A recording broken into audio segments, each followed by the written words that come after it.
że piłem po cichu, piłem przed pracą, piłem w pracy, piłem po pracy. Pierwsza sprawa o pobicie, później druga gdzieś w 2004 roku, czy na pół roku. Zaszyłem się na rok, a wytrzymałem 5 miesięcy. Też się dla dziewczyny zaszyłem. Szczepan mówi, kac nieleczony trwa 1 dzień, leczony całe życie. I tak naprawdę tego kaca mogłem leczyć całe życie i tak go leczyłem. Nie pamiętam go nigdy trzeźwego, chyba że rano wstał, był na kacu, to go pamiętam w ten sposób. Ale ja pamiętam, że on całe swoje życie przepił. On nigdy u mnie nie był w szkole. No, za pierwszym razem moja żona nawet zgłosiła mnie na policję, jak zniknąłem na 4 dni. Ale mówi, wiesz co, walcz. Mówi, przestań pić. Ja mówię, stary, nie ma szans. Ja trafię tu jeszcze raz, nie raz. Ten alkohol był cały czas w moim życiu. Budziłem się na tych gdzieś, wiesz, łóżkach szpitalnych z połamanym nosem i tak dalej. I mówię, Boże, jeżeli Ty jesteś, daj mi jakikolwiek znak, że Ty jesteś. Ja chcę być inną osobą. Ja nie chcę pić. Moje życie? Moje życie, takie nastolatka, gdzie wchodziłem już w taki wiek dorosłości, czułem, że mam 15 lat, jestem już dorosły, zacząłem uciekać z domu na dyskoteki. Było nas w ogóle 5, wychowałem się na wsi. Ojciec całe życie pił. Przykład miałem alkoholu na porządku dziennym, że cały czas jest alkohol. Wiedziałem, jak do tego alkoholu też dotrzeć, bo ojciec gdzieś tam ten alkohol wiecznie miał, produkował. I co? Zacząłem jako 15-16 lat uczęszczać na dyskoteki. Pociągałem sobie browarka, strasznie chciałem być do dorosłych, strasznie chciałem mieć 18 lat. No i na 18 urodziny z mamą się nie odzywałem. Ojciec zapił się w szpitalu. Miałem wtedy 16 lat, więc gdzieś te 2 lata do 18 roku życia szybko mi przyleciały po dyskotekach, uciekania z domu, wracania ze szkoły po nocach. Mama gdzieś tam się martwiła. Oczywiście teraz bardzo ją za to przepraszam, bo nabroiłem w swoim życiu strasznie. I słuchajcie, tydzień po 18, 50 zł w kieszeni, pakuję się i jadę do Warszawy. Pracują tam moi 2 starszych braci, gdzie biorą mnie pod skrzydło, pożyczają mi jakieś tam pieniądze i tam tak naprawdę zaczyna się grube pijaństwo, dostęp do narkotyków, bo mam swoje już pieniądze, gdzieś tam się odkułem, pooddawałem te jakieś na wynajem mieszkania i tak dalej. Wynająłem sobie sam gdzieś mieszkanie, pokój. Nie ma mamy, nie ma kto krzyczeć. Piję sobie alkohol po cichu, piję w pracy, piję po nocach. Pracowałem w piekarni pierwsze 8 lat na nocy. Tam też wszyscy, można powiedzieć, pili. Pili brygadziści, przymykali oko, nic się w ogóle tak nie... No i też byłem taką osobą, że wypijałem sobie butelkę czy 2, to dla mnie to nie miało w ogóle żadnego znaczenia, po prostu to piłem dla humoru i ja pracowałem. I to wchodziło w krew, nagłębiało się, że piłem po cichu, piłem przed pracą, piłem w pracy, piłem po pracy. Żeby nawet się ogolić, to potrzebowałem buteleczkę sobie, połóweczkę wypić, żeby mi się nie trzęsły ręce, tak? No i powiem szczerze, że z roku na rok coraz więcej, coraz częściej. Gdzieś pojawiały się kobiety, które oszukiwałem, zdradzałem, manipulowałem. Za młodu też zdążyłem skończyć, kurczę, 18 lat. Pierwsza sprawa o pobicie, później druga gdzieś w 2004 roku, więc po tej drugiej sprawie już tak jakby usiadłem, bo mówię, pójść za, nie wiem, ręce za swoją siłę, pokazywać, bo czułem się, że jestem niezniszczalny, jestem mocny. Alkohol dodawał mi tak jakby powera. Po nosie jeszcze, jak człowiek dał gdzieś tam krechę, wciągnął, to jeszcze w ogóle jeździliśmy po Siercach, po dyskotekach. No mówię, do Omena, do Płośnicy, nosiło nas 200 km od Warszawy. Nie było dla nas możliwości, gdzie by, nie wiem, nas noga nie zaniosła. Po prostu alkohol i narkotyki wzbudzały we mnie siłę, agresję, więc no nienawidziłem ludzi. Po prostu wiedziałem, że alkohol jest dla mnie. Nieraz po jakimś takim 3-dniowym piątek, sobota, niedziela zaczął ten organizm gdzieś mi przeszkadzać, bo mnie męczyło, wymioty. Ja się zawsze leczyłem, nie było szans, żebym ja następnego dnia nie napił się alkoholu. To 12 lat w jednej piekarni w Markach utrzymałem się, aż gdzieś dochodziło to i do kierownictwa wiadomo, że z roku na rok zaczynały jakieś alkomaty być, jakieś sprawdzanie, gdzieś na bramce, bramka nie przypuszczała w piekarni, jak się wchodziło wyrywkowo, ta bramka gdzieś się zamykała, żeby dmuchnąć. Czasy zaczęły się zmieniać, już nie było takiej swobody, że można było pić, więc piłem po kryjomu. Po prostu po kryjomu gdzieś udawałem, że jest wszystko okej. Ale po tych 12 latach, jak mnie dyrektor wziął na rozmowę, wygarnął mi takie rzeczy, że mi się włosy zjeżyły, że ja tak naprawdę myślałem, że nikt o tym nie wie, ale na palcach mi wyliczał, kto do mnie przychodził, z kim piłem alkohol, kiedy piłem, tylko mówi, pracowałeś, nie rozrabiałeś, robiłeś swoją robotę i my przymykaliśmy oko. Ale naprawdę po tych 12 latach byłem tak zdziwiony, że wszystko, można powiedzieć, że każdy jeden dzień mógł mi wytknąć, co robiłem, z kim piłem. Mieliśmy taką paczkę kilkunastu osób, gdzie z tymi osobami, jak nie ja miałem, to on miał, że ja czasami cieszyłem się, że idę, nawet nie mogłem się wręcz doczekać, kiedy pójdę do pracy, bo ja wiedziałem, że się napiję, zaleczę tego kaca, spotkam się z chłopakami. Nie dość, że zarobiłem pieniądze, to jeszcze cieszyłem się, że w tej pracy będę po prostu spożywał alkohol. Przeniósł mnie na inną zmianę, gdzie mi totalnie to nie pasowało i klimat, i to chodzenie, taki czułem się jakby taki gorszy, że ja kurde cały czas chodzę jak taki alkoholik, chociaż ja nim byłem, ale ja codziennie musiałem iść do brygadzisty, iść z tym brygadzistą na ochronę, tam mi dali alkomat i taki czułem się sponiewierany, ale faktycznie no przeszkadzało mi to, że jestem sprawdzany i przed, i po, że ja nawet później już jak mi dał szansę, że mówi okej, dam ci tą szansę, że będziesz pracował, zjadę ci ze stawki, będziesz przychodził do pracy, dmuchał w ten alkomat i po pracy też, czyli nie było szans napić się przez te 8 godzin, bo co, no po pracy musiałem mieć alkomat. No i zwolniłem się, tak jakby chyba też wtedy jakoś przestałem, ja już dobrze nie kojarzę, ale przestałem chyba do tej pracy przychodzić, bo wpadłem w taki cuk ten alkoholowy, że jakby sami mi rozwiązali tą umowę, bo nie przychodziłem do pracy i później się pokazała piekarnia druga. Ten alkohol był cały czas w moim życiu, gdzie do drugiej piekarni się no przez 22 lata 2 piekarnie zaliczyłem. W tej drugiej piekarni może tak nie piłem, bo raczej w piekarni nie, ale po pracy, bo był bardziej taka jakby zakaz mocny był, że bałem się, że tą pracę jednak stracę. Wiedziałem, co robiłem przez te 12 lat w innej pracy, ale po pracy, przed pracą gdzieś tam sobie, jak byłem skasowany, to sobie jakąś 100-2 wypiłem, więc te 8 godzin faktycznie mi gdzieś ten alkohol odpuścił, ale starałem się w pracy, może ze 2-3 razy mi się zdarzyło. Tyle, że mówię, no to nie było nagminne, tak jak było w tej poprzedniej pracy, to praktycznie dzień w dzień. Te 8 lat pierwsze, to nie było chyba dnia, żebyśmy nie pili czegokolwiek, czy to piwo, czy to wódka, przeważnie wódka szła, bo lepiej wchodziła w krew.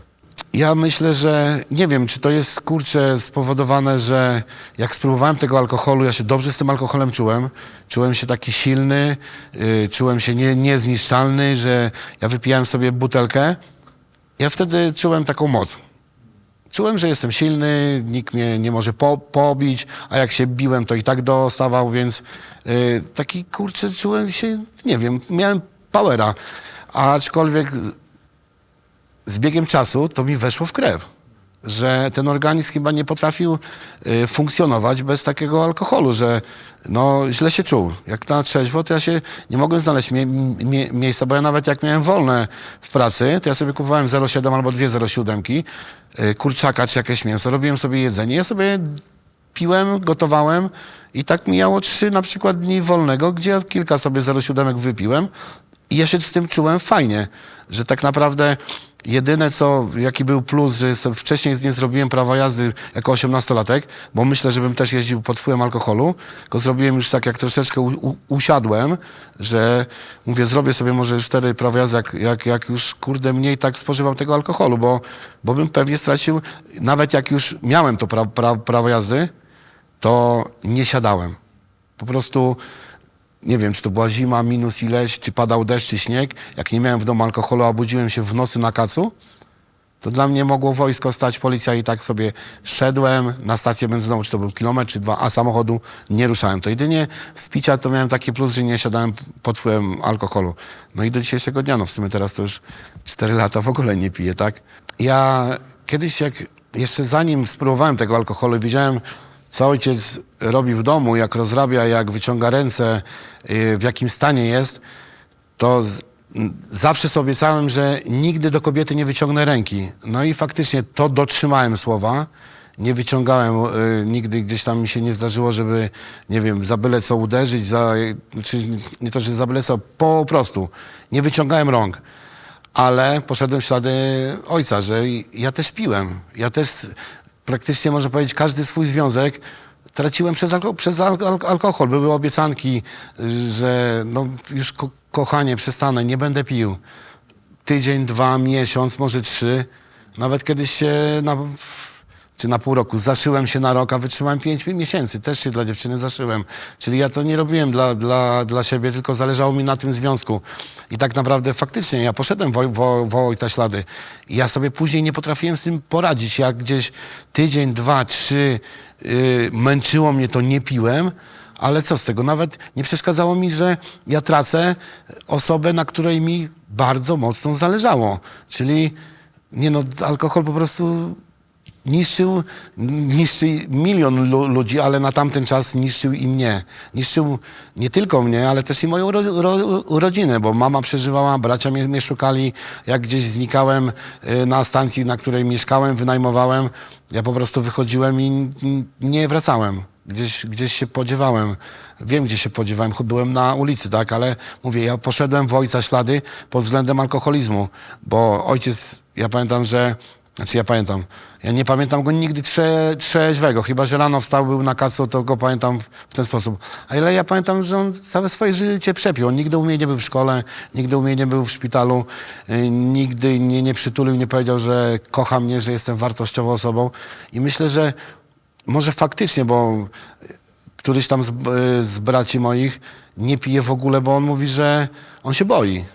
Bo on się boi, żeby nie był taki jak ojciec. I ja szanuję to, bo faktycznie ja bym chciał mieć takie podejście na tamten czas, że ja się boję napić, bo będę taki jak ojciec. Że faktycznie ten ojciec nigdy nie dał dobrego przykładu i to gdzieś utkwiło mu w głowie. I to fajny plus, bo chłopak żyje w trzeźwości, nie miał takich problemów jak ja. A mnie ulica zamiatała mną po podłogę, alkohol wycierał mną po podłogę i nie umiałem sobie z tym poradzić, bo chciałem. Nieraz patrzyłem się na siebie, jak nie piję tydzień, 2, mówię, kurde, jest inaczej. Jest fajnie. Trzeźwy umysł, inaczej w ogóle wygląda świat, ale ja na tą chwilę, gdzie teraz żyję z Bogiem, ja wiem o tym, że we mnie coś się działo.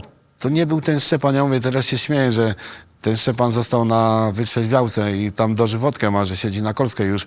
Ile razy rodzina mnie prosiła, Szczepan, no nie pij, marnujesz swoje życie, jesteś fajnym chłopakiem, gdzieś tam masz pracę, możesz wyjść na ludzi. Mówiłem, że tak, dam sobie z tym radę i za każdym razem dawałem sobie radę na jakiś czas. A przychodził ten dzień, gdzie ja sięgałem po alkohol i patrzę na zegarek, ja jestem 4., 5. dzień na ulicy. Ja w 2012 roku, gdzie sobie wymyśliłem, że 3 tygodnie będę na ulicy, wymyśliłem, po prostu wtedy się w 12 roku zwolniłem, czy tam oni rozwiązali, no po prostu kariera w tej piekarni się zakończyła i spakowałem się z tej stacji do samochodu, pojechałem na targówek do znajomych i tam się zaczął melanż. Wyszedłem następnego dnia po alkohol do sklepu, pomyliłem później drzwi, pukałem nie w te drzwi, które miałem wrócić do tych znajomych. Ktoś zadzwonił na straż, wzięli mnie na Kolską. Jak już mnie wzięli na Kolską, to wtedy byłem 13 grudzień, 15 i 17. Wtedy pamiętam, w jednym miesiącu byłem 3 razy, co drugi dzień. I dopiero po świętach wróciłem do domu. Więc to powiem szczerze, to są takie najgorsze moje chwile, gdzie ten alkohol naprawdę, on mi nie dawał przyjemności. Ja teraz to wiem, że on mnie niszczył. Niszczył mnie, gdzie najgorsze to było, jak ja się budziłem, że czasami gdzieś tam film mi się urwał i mnie przywiozła straż czy policja na wytrzeźwiałkę i budzę się, gdzie jestem, mówię, znowu to miejsce. Ta Kolska, ta wytrzeźwiałka to było dla mnie tragedia. To były najgorsze godziny, gdzie ja tam spędzałem. Smród, co godzinę tylko zaglądali, czy ktoś żyje. Kamera w środku, nie ma wody nawet bieżącej, żeby napić się. Prosić się trzeba, żeby otworzyli drzwi, żeby napić się wody. Nie, no to jest po prostu, dopóki ten alkohol nie zszedł na zero, jak dmuchaliśmy, co jakiś tam czas patrzyli tylko, o której godzinie przyszedł człowiek, mieli już tą orientację, ile ten alkohol przez jaki okres czasu może zejść. Ja tylko patrzyłem, jak mi ten alkohol schodzi, bo dmuchałem co 3 czy co 4 godziny i mówię, zaraz wyjdę. No ale jak ja wychodziłem, za każdym razem stacja benzynowa była tam na rogu. Kupowałem alkohol. Ja zawsze się leczyłem. Pomimo to psycholog zawsze był przed wyjściem i mówił, czy potrzebujemy pomocy, czemu pijemy, czy chcemy na terapię iść. To ja nawet nie chciałem z nimi rozmawiać. Ja rylki łapałem ich, tylko wiedziałem, jaka jest moja droga. Pierwsza ścieżka, idę i skręcam na stację i faktycznie, ja kupowałem wódkę i od razu piłem. I spotkałem w tej drugiej piekarni kobietę, gdzie nie wiem, czy ja się zauroczyłem, czy zakochałem na tamtą chwilę. Wiedziałem, że to jest chyba ta osoba, z którą chciałbym być. Gdzieś tam się obserwowaliśmy, gdzieś tam się... I przynajmniej ja oglądałem, zacząłem poodrywać, kokietować. No i mówię, kurczę, 2 starszych braci, żony, dzieci, brat młodszy ode mnie, co prawda nie miał żony, ma dziecko.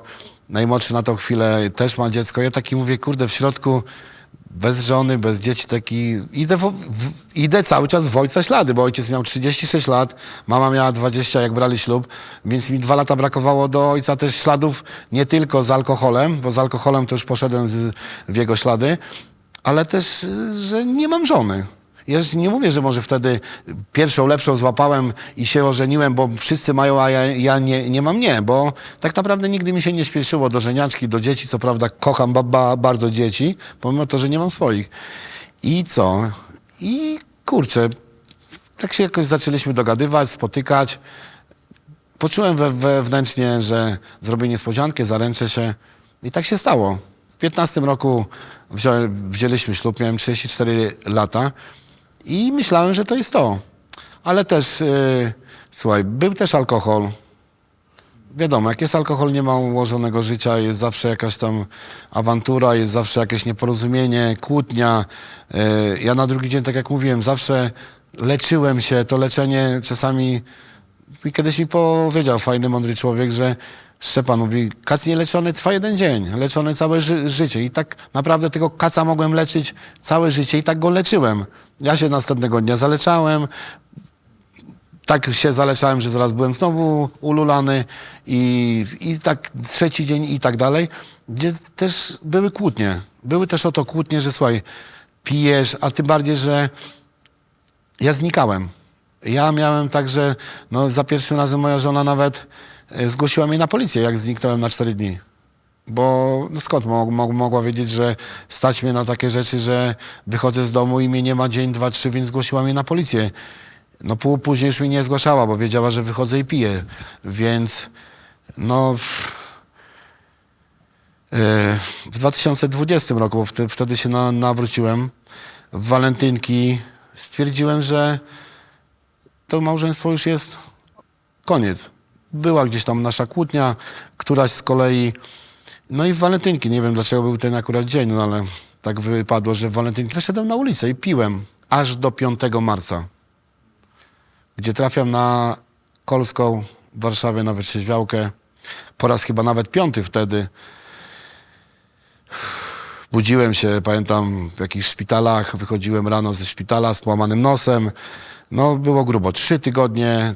No takiego picia chyba przez te lata nie było jak właśnie to. Gdzieś tam jakieś, mówię, rozchodzimy się, miałem takie chwile załamania, że mówię, nie chcę żyć, w domu się nie układam, mówię, to małżeństwo niecałe 5 lat, nie mówię, nawet małżeństwa nie potrafię utrzymać i naprawdę zacząłem bardzo mocno pić. Na ulicy, nie wracałem do domu i trafiam po raz 5, gdzie pamiętam, ja to sobie analizuję, pamiętam, że trafiam tam 5 raz i taki ze straży miejskiej. Mówi, Szczepan, jesteś tu któryś raz z kolei. Słuchaj, ja na tą chwilę wiem, że ta osoba, która usiadła obok mnie, poświęciła mi, zanim oni mnie wtedy przyjęli na tą kolską, poświęciła mi z pół godziny. I on mówi tak, byłem w takim samym miejscu jak ty. Małżeństwo mi się rozpadało, piłem tak samo jak ty, byłem tak samo zniszczony przez alkohol jak ty. Ale on mówi, wiesz co, walcz. Mówi, przestań pić. On mówi, stary, nie ma szans. Ja trafię tu jeszcze raz, nie raz. Mówi, słuchaj, też żona mnie nie chciała, wyganiała mnie z domu. Myślałem, że to jest nie do poukładania. Słuchaj, mam tą żonę, nie piję. Ja wiem, że wtedy przyprowadził tą osobę Bóg. I słuchaj, trafiam tam 5. raz. Całą noc leżę, mówię, Boże, jeżeli Ty jesteś, jak ja o Tobie słyszałem, jak chcę Cię zapoznać, bo ja mówię, przegrywam swoje życie, mówię, jestem dnem. Spadłem na samo dno, mówię, to jest chyba najgorszy był czas pośród tych lat, które piłem, to było najgorsze. Połamany nos, pościelany. Ja pamiętam na stacji, jak ja na siebie patrzyłem, to ja nawet nie chciałem patrzeć. Ja sekundę spojrzałem, ja odwracałem głowę, brudny, pościnany, spuchnięty. Kurde, wszędzie widziałem, że jestem pokaleczony. I mówię, Boże, jeżeli Ty jesteś, daj mi jakikolwiek znak, że ty jesteś. Ja chcę być inną osobą. Ja nie chcę pić. Ja wiem o tym, że jak ja nieraz nie piłem, ja jestem inny. Słuchaj, całą noc proszę, nic. Mam suchy taki kaszel, wymioty. O 4 rano już dmuchałem.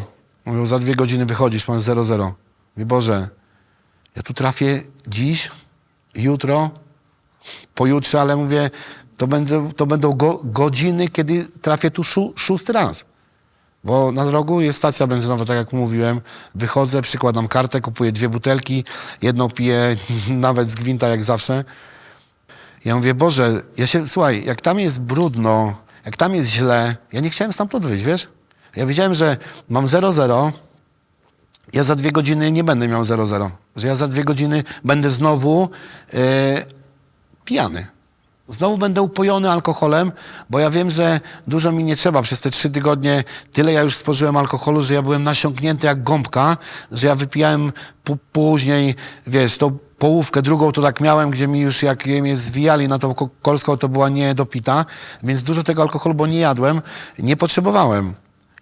Słuchaj, ja naprawdę otwierałem serce, mówię, Boże, w duchu krzyczałem, mówię, Boże, pomóż mi, jak Ty jesteś, daj mi jakikolwiek znak, jak chcę Cię zobaczyć, bo ja nie chcę pić. Ja nie chcę być tą osobą. Ja tyle lat, 38 lat, może nie piłem 30, bo na tamten czas miałem 38 lat, ale gdzieś od 16 roku życia, ponad 20 lat jest picia i ja nic nie osiągnąłem. Osiągnąłem to, w którym miejscu jestem tu, czyli jestem dnem.